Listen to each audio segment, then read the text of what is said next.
I just found out that Associated Press will no longer capitalise the W in white, as in white person. But they will capitalise the B in black, as in black person.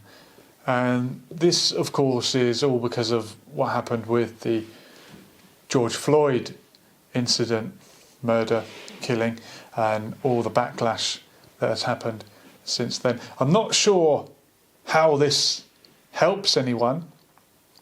I'm not sure why it's even relevant, or somebody in Associated Press felt the need to no longer capitalise the W in white.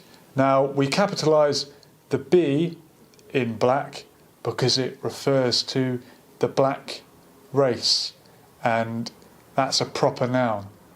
And the W in white refers to a proper noun, the white race. If you don't capitalise it, then wouldn't you just be describing the person like an actual white person? I don't know, like a ghost? Casper the Friendly Ghost, is he a white person? Maybe part of the problem is the terminology we use for race. And in the United Kingdom, it's slightly different. We would talk about black people, white people, and Asian people. We don't use the term brown so much, and certainly not the term yellow to refer to East Asians. I think maybe it's time we moved away from this black and white language altogether, and we talk about a person's heritage rather than the colour.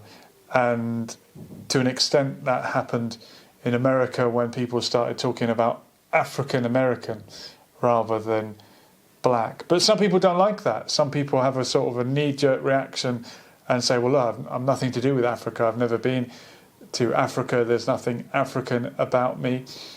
I recall some of the so-called white identitarians on the far right, the likes of David Duke.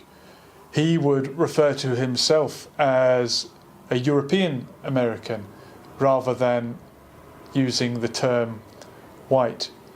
So I can understand how people might argue race is an irrelevant term, it's not even really biologically significant, and white people didn't know they were white until they met black people, and vice versa, and the definition of whiteness has changed over the centuries. Who was deemed white, who was not deemed white, but who is deemed black is also fluid, for want of a better term. If you go to a place like Sudan in East Africa, and the country's name actually means the blacks, the people in the north regard themselves as Arabs, and they look down upon, though we're told, those in the south, those in Darfur, who are more pure African. And there's a kind of a racial tension there. But to an outsider, to a European, well, they all look pretty black to me. I know some Somalians question whether they would identify themselves as black. So there is certainly a grey scale of colour in terms of race wherever you go. But I think it's very silly to start capitalising the first letter for one race and not for another. But if we only used geographic location to describe our heritage, if you're a European American, African American, Asian American, well, you're using a proper noun, so you would have to capitalise that.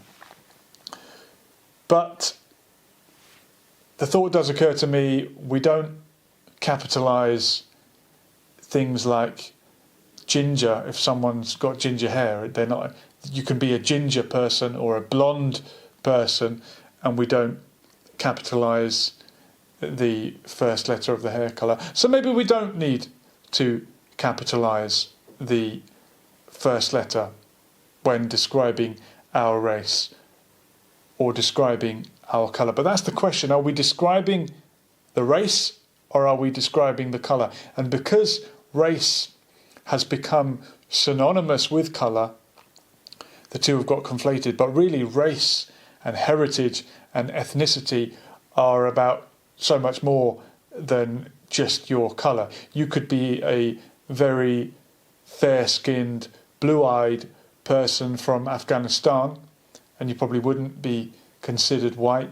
You could be a very dark, brown-eyed person, tanned, black hair from Greece or Italy, and you probably would these days be considered white.